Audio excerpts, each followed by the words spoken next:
हाँ, बिल्कुल। और आज हम एक ऐसे व्यक्ति के जीवन को खंगाल रहे हैं, जिसकी कहानी में सत्ता है, क्रूरता है और एक बहुत ही नाटकीय अंत भी है, सद्दाम हुसैन। हमारे पास जो ये वृत्तांत है, ये उनके गरीबी में जन्म से लेकर फिर इराक के सबसे ताकतवर शासक बनने और आखिरकार फांसी तक पहुंचने का पूरा सफर दिखाता है। हाँ, बिल्कुल। और इसमें जो बात गौर करने वाली है वो ये कि कैसे शुरुआती जिंदगी के जो संघर्ष थे, फिर बाद की राजनीतिक महत्वाकांक्षा और बेपनाह ताकत, इन सब ने मिलकर एक ऐसा रास्ता बनाया जिसने न सिर्फ इराक बल्कि मैं कहूंगी पूरे क्षेत्र के इतिहास को ही बदल दिया। ये वृत्तांत उन खास मोड़ों को दिखाता है। तो कहानी शुरू होती है 1937 से, तिकरित के पास एक गरीब परिवार में। पिता थे नहीं, और जाहिर है शुरुआती जिंदगी आसान नहीं रही होगी। सुनने में आता है कि सौतेले पिता का व्यवहार भी शायद ठीक नहीं था। हाँ, ऐसा जिक्र मिलता है। और कई बार हम देखते हैं कि बचपन के जो मुश्किल हालात होते हैं ना, वो बाद में सत्ता पाने की एक जबरदस्त इच्छा या एक तरह की भूख पैदा कर देते हैं। फिर जवानी में ही वो राजनीति में आ गए, बाथ पार्टी से जुड़े। बाथ पार्टी, हाँ, वो इस वक्त एक अरब राष्ट्रवादी आंदोलन था। बिल्कुल। और फिर 1959 में उन्होंने उस वक्त के इराकी नेता की हत्या की कोशिश की, जो नाकाम रही थी। अच्छा, नाकाम रही थी। हाँ, और उसके बाद उन्हें देश छोड़कर भागना पड़ा था। तो ये घटनाएं उनके राजनीतिक सफर की एक तरह से शुरुआत थीं। और फिर कुछ सालों बाद 1968 में जब बाथ पार्टी ने तख्ता पलट किया, तब उनकी वापसी हुई। यहीं से उनका कद बढ़ना शुरू हुआ होगा, है ना? हाँ, बिल्कुल।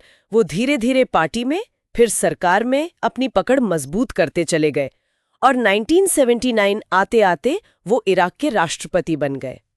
लेकिन जिस तरह से उन्होंने सत्ता पर पकड़ बनाई, वो बहुत निर्मम था। हाँ, उसका एक उदाहरण तो बहुत ही भयानक है, वो टीवी वाला किस्सा। हाँ, वो दहलाने वाला वाकया है, कैसे उन्होंने टीवी पर कैमरे के सामने अपनी ही पार्टी के कई सदस्यों पर गद्दारी का इल्जाम लगाया और उन्हें सीधे मौत की सजा सुना दी। सबके सामने। हाँ, सबके सामने। ये एक तरह से डर के जरिए सत्ता कायम करने का एक भयानक उदाहरण था। और इसके बाद ही वो युद्धों का दौर शुरू हुआ। 1980 में ईरान पर हमला कर दिया। हाँ, और वो युद्ध कोई छोटा मोटा नहीं था, 8 साल तक चला। 8 साल, सोचिए कितना विनाश हुआ होगा। बहुत ज्यादा, लाखों जाने गईं, दोनों देशों की अर्थव्यवस्था पूरी तरह चरमरा गई।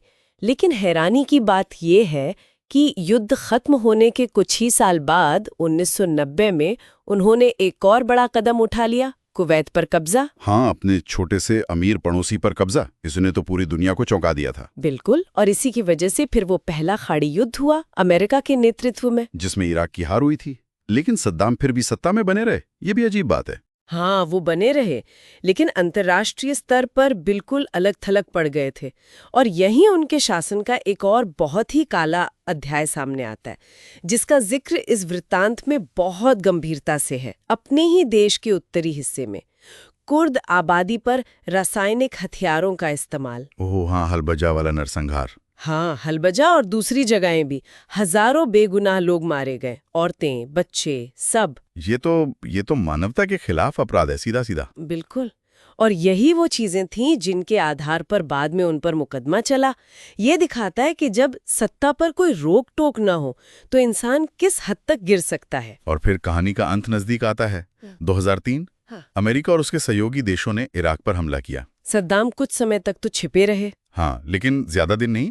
दिसंबर 2003 में 13 तारीख को उन्हें तिकरीत के पास ही एक छोटे से बंकर जैसे गड्ढे से पकड़ा गया। हाँ, वो तस्वीर तो शायद सबने देखी होगी। उलझे हुए बाल, लंबी दाढ़ी, बहुत थका हुआ चेहरा था उनका। बिल्कुल, वो तस्वीर उनके पतन का प्रतीक बन गई थी।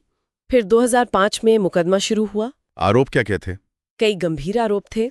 दुजैल में नरसंहार, मानवता के खिलाफ अपराध, कुर्दों का अत्याचार, ये सब। सुनवाई हुई और उन्हें दोषी पाया गया। और अंत में 30 दिसंबर 2006 उन्हें फांसी दे दी गई। हाँ, तो तिकरित की गलियों से शुरू हुआ वो सफर, फांसी के तख्ते पर आकर खत्म हुआ। तो ये थी सद्दाम हुसैन की कहानी, जैसा कि इस वृत्तांत में बताया गया है। उतार भी, चढ़ाव भी, और अंत बहुत त्रासद। हाँ, और ये कहानी सिर्फ एक व्यक्ति की कहानी नहीं है। ये हमें सोचने पर मजबूर करती है कि क्या वाकई असीमित ताकत, असीमित सत्ता इंसान को बदल देती है। कैसे एक इंसान इतिहास पर इतनी गहरी और अक्सर इतनी रक्त रंजित छाप छोड़ सकता है। ये सवाल जरूर जहन में रह जाता है।